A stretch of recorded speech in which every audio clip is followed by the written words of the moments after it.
Today we're going to pay tribute to the Amish with the Amish breakfast casserole. For today's dish, we're going to need the following ingredients. 1 pound of bacon, we're going to slice and dice it. 1 medium sweet onion chopped. And then we're going to take 6 large eggs. We're going to beat them lightly.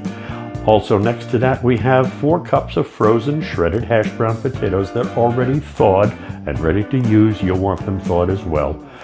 2 cups of shredded cheddar cheese, 1.5 cups of cottage cheese, and then 1.25 cups of shredded Swiss cheese. Let's start putting everything together. First thing we're going to do is we're going to lightly beat these eggs. I've had a wonderful day, so I want to really beat them. No, I'm just kidding around, okay? I'm going to combine all of the cheeses right now so we can get that out of the way, because my next step, I want to dice the onion and I also want to dice the bacon. There we have our shredded potatoes. I'm going to switch to a wooden spoon because it's going to make it a little bit easier. Let's put in all the cheese, all the cheese, all the cheese, all the cheese.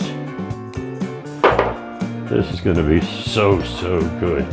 Baking time doesn't take all that long. I'm going to go ahead and mix this up. Now that we've got this well blended, it's time to start chopping up our bacon and our onion. We're going to go ahead and take the whole pound. I've laid it out. We're just going to make some good slices. It's important to have a sharp knife. He says that as his knife is looking like it's a little bit dull. Not really, but we're going to finish it up this way. Be careful with your knives. This is the easiest way to set yourself up. You don't want to dice this or crumble it after. You want to definitely do this before as you're setting things up. And we're going to cook the onion and the bacon at the same time as soon as we're done chopping. It's always important, as I say in most of my videos, to make sure that your pan is hot before you start doing any cooking. That way you get full advantage of the non-stick. Obviously, I've got the bacon ready. It's been sliced. We have our chopped onion also on the same board, only for presentation. Normally I would do the vegetables and the meat separately. But in this case, since it's going right into the pan and it's frying up together, it really doesn't matter.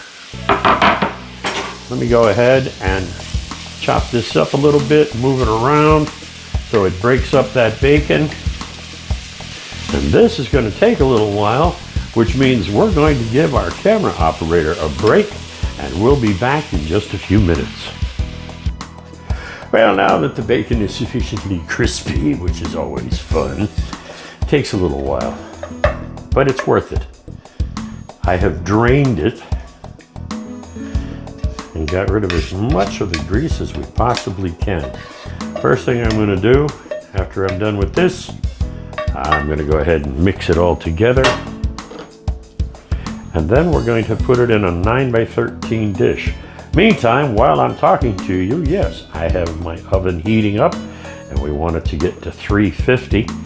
Once it gets to 350, we're going to cook this for about half an hour, maybe 40 minutes, probably closer to 40 minutes, but you'll want to keep an eye on it.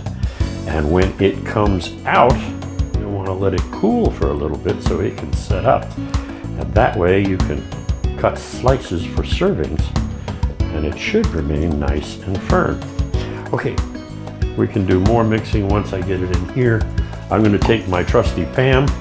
I'm going to spray my 9x13 baking dish. And we'll put this in.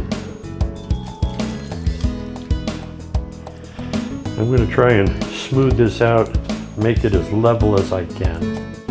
So that way it bakes evenly and you get a nice top to it. All right. We'll pop that in the oven and we'll check on it in about 35 minutes and see how it's doing. You'll know that your breakfast casserole is done when you stick a knife in the middle and it's nice and clean.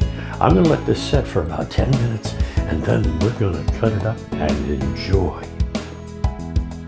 Well, we finally got it cooled and we got it cut, and we also put it on the plate. Our executive producer, whose name you'll see at the end of the video, decided to dress it up a little bit, but she was also right. It just makes wonderful color. So let's go ahead and taste this. Look at that. Nice close up there. Look at that. Oh, this is going to be delicious.